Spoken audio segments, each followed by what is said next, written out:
পালং পনির করছি, এত ভালো লাগে বাড়ির সবার খেতে, এই জন্য পালং পনির করছি।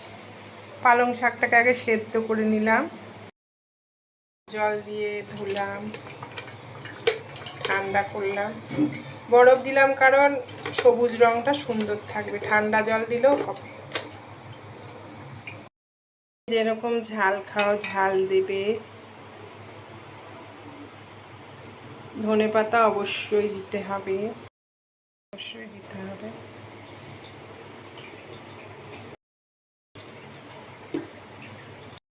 কি সুন্দর সবুজ রং হয়ে গেছে।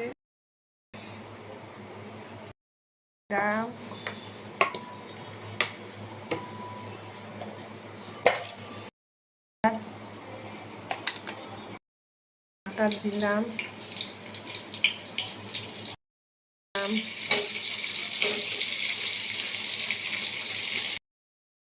না, লাস্টে একটু দেবো তো।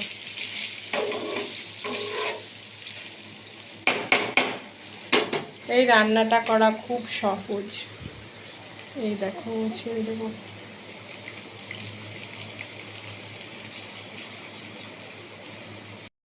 সুন্দর রং হয়েছে।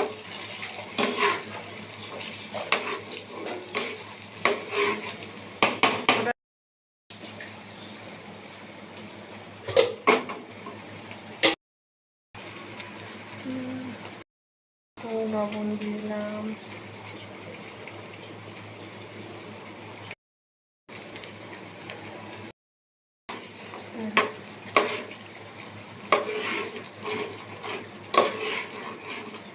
এই রান্নাটা খুব সহজ, খেতেও টেস্টি।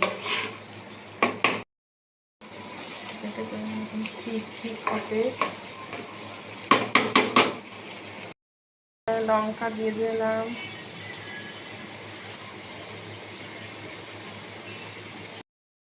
কাসুরি মেথি দিলাম, দেবো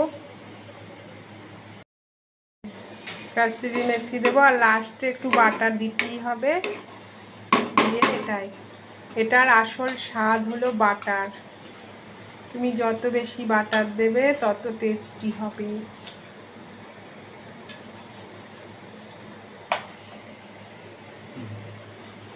এই যে বাটার দিয়ে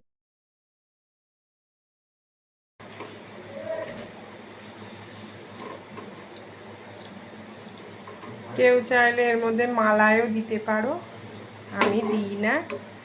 ঘরের খাবার যত এসব না দেওয়া যায় ততই ভালো।